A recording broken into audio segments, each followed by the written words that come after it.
A man's work declares his character. Christ was God's work, and Christ declared God's character. A obra de alguém declara o seu caráter. Cristo foi a obra de Deus. Cristo declarou o caráter de Deus. His feeling for the sick, his longing for saving the souls, till even he gave his own life. God's character was declared in Christ.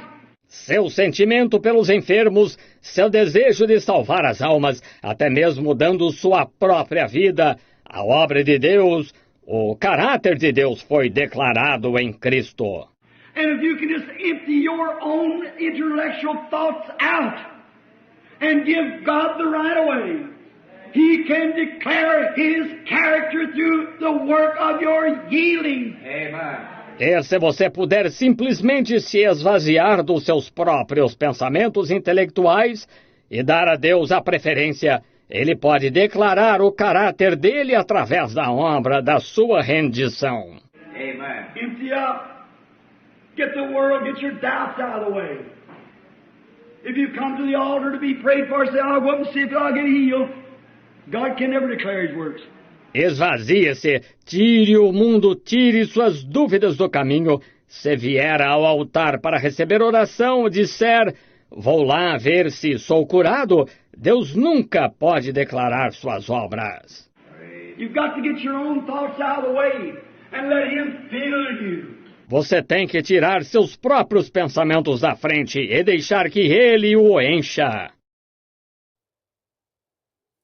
Sede, pois, imitadores de Deus, como filhos amados, e andai em amor, como também Cristo vos amou e se entregou a si mesmo por nós, em oferta e sacrifício a Deus, em cheiro suave. Mas a prostituição e toda a impureza ou avareza nem ainda se nomeie entre vós, como convém a santos. Primeira carta, ou melhor, carta de São Paulo aos Efésios, capítulo 5, lemos do primeiro verso até o terceiro verso. Não se nomeie entre vós prostituição, impureza, avareza, porque isso não convém a santos. E mais outras imundícias que são denunciadas aqui pelo apóstolo, a partir do verso 4. Vocês podem ler todo este capítulo 5 da carta aos Efésios, que é muito maravilhoso, até o verso 21, é a parte da nossa meditação nesta manhã. Então o apóstolo dá instrução aos santos. Toda a Bíblia, ela é endereçada instrução aos santos. Essas cartas de São Paulo foram escritas aos santos. Agora, nós estamos vivendo tempos de banalização das coisas.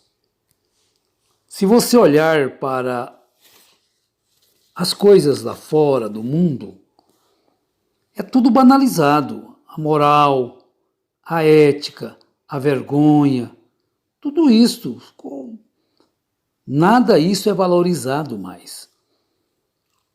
Por exemplo, se falar-se em virgindade, houve um tempo que a virgindade era uma riqueza muito grande, um tesouro, mas hoje isso é banalizado e poucas dão valor a isto, a uma virtude. A uma virtude. Muito bem.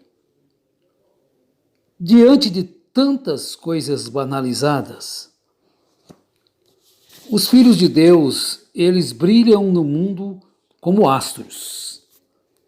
Eles vivem como um astro em meio a uma geração pervertida, que não amam estas coisas, a pureza, não amam a lealdade, não buscam essas coisas. Mas o apóstolo São Paulo, ele nos diz, ainda no verso 5, porque bem sabeis isto, que nenhum fornicário ou impuro ou avarento, o qual é idólatra, tem herança no reino de Cristo e de Deus. Ninguém vos engane com palavras vãs, porque estas coisas vêm a ira de Deus. Que por estas coisas vem a ira de Deus sobre os filhos da desobediência. Portanto, não sejais seus companheiros. Bom, mas a pessoa, vamos deixar de ser amigos, companheiros? O apóstolo está dizendo, não sejais seus companheiros.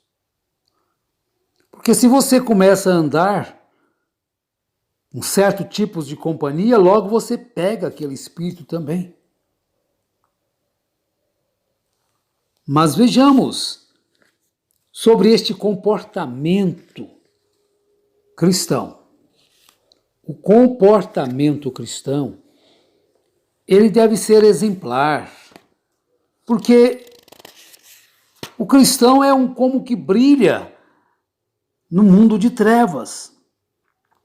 Quer dizer, o profeta diz que Deus precisa de um jovem, um adolescente na escola, para brilhar ali, como brilhou José lá no Egito. Ele sempre terá suas testemunhas. E na mensagem Coríntios, livros de correção, nós encontramos ele falando sobre Moisés. Você pode ler isso do 59 até o 61. E ele falando sobre quando Moisés, Deus encontrou com ele ali na sarça ardente. Então Moisés tinha na sua mão uma vara, e ela se transformou em serpente. Mas logo Deus mandou ele tocar na serpente, na sua cauda, e ela se transformou novamente em uma vara. E aquela vara, quando ela era acionada, era o julgamento de Deus. O julgamento de Deus estava no estender da vara. Agora temos que observar uma coisa. Antes daquela vara ser realmente manejada, Moisés colocou a sua mão em seu peito e ela ficou leprosa. Como? Para começar, todo homem é um pecador por natureza.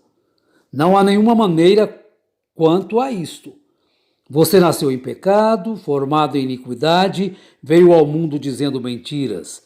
Você pode ter sido dedicado no altar da igreja de sua mãe. Você pode ter sido aspergido, você pode ter sido isto, aquilo, mas para começar, você é um pecador. Agora Deus disse a Moisés, coloque a sua mão de volta no peito, sobre o seu coração. Ele colocou suas mãos novamente pela comissão de Deus, de onde nós primeiro fomos trazidos à sua mão. Um leproso, você foi trazido por Deus primeiro. Agora, um pecador, não por escolha, mas pela natureza. Então você retorna outra vez. E quando ele tirou e a sua mão estava limpa e perfeita, mostrando que esta mão, antes dela poder agitar a vara do julgamento, ele tinha que ter mãos limpas antes de poder agitá-la.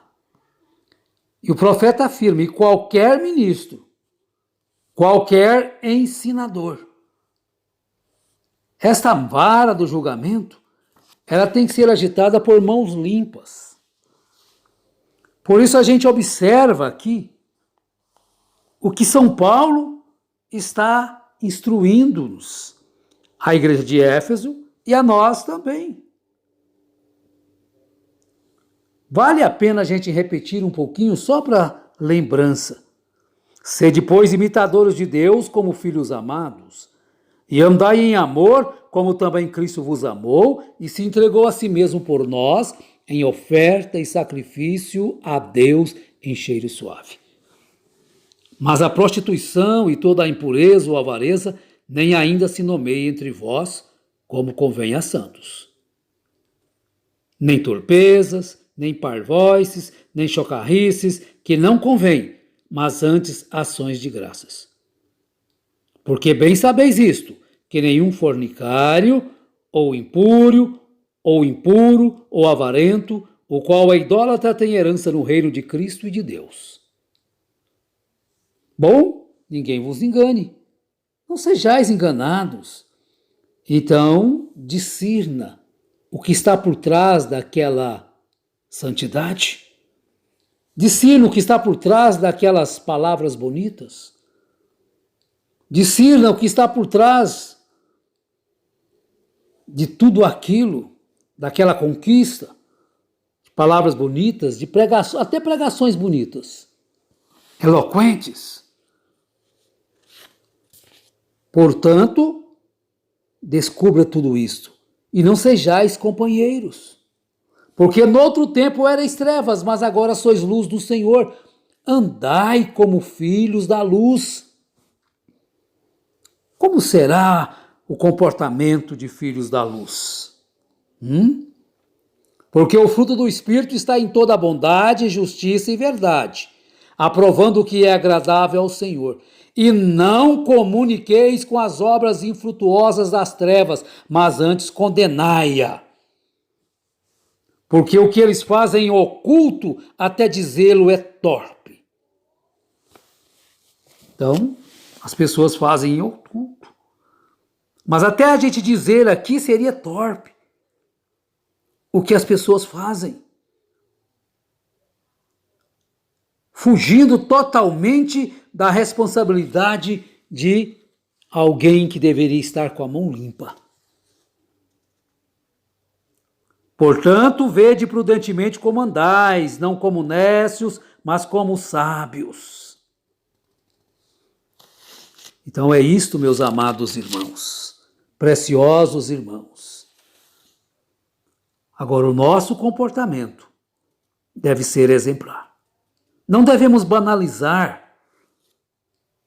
o arrependimento, a confissão e, por último, o perdão. Forçar uma pessoa a um arrependimento, a uma confissão, não. Isso é de dentro para fora. O Espírito Santo traz o arrependimento ao coração do homem, então ele confessa os seus pecados. E após a confissão, então é hora de receber o perdão. Agora vejamos bem, se um irmão estando em pecado, ele deve ser aconselhado a não tomar a Santa Ceia, para não tomar indignamente. Agora, um ministro pode ministrar na congregação, estando em uma condição desta, de pecado? Não, ele não pode ministrar. Porque a vara que Moisés, a vara do juízo, ela deve ser ministrada, as mãos têm que estar limpas primeiro. O profeta diz, a mão estava limpa e perfeita, mostrando que esta mão, antes dela poder agitar a vara do julgamento, tinha que ter mãos limpas antes de poder agitá-la, e qualquer ministro, qualquer ensinador tem que ter suas mãos limpas primeiro. Que Deus abençoe os nossos amados irmãos. Discirna os espíritos, preciosos irmãos. Peça a Deus para te ajudar nesse quesito, né? Então vamos orar para terminarmos? E Pai, estamos cansados da personificação da vida cristã. Cria em nós, Senhor, hoje um coração novo, um espírito novo, e coloca o teu espírito de acordo com a palavra do teu profeta no meio de nosso espírito novo. E controle-nos através do amor, alegria, paz, longanimidade, bondade, mansidão, paciência e fé. E que todos os frutos do Espírito possam ser encontrados em nós enquanto nos rendemos humildemente. Nossas almas, lá no íntimo, a vida que traz todo este potássio terrestre, cálcio, petróleo, juntos e nos formam assim, Quando isto acabar, voltaremos ao pó. E nós entregamos nosso espírito. Nós o entregamos a Ti. E cria em nós o tipo correto de espírito. E que o Espírito Santo, o Teu Espírito, nos controle e nos guia enquanto viajamos. Em nome de Jesus Cristo, seja curado, seja libertado e receba o discernimento de espírito em sua vida, para não ser enganado por belas e maravilhosas coisas. Deus os abençoe, em nome de Jesus Cristo. Amém.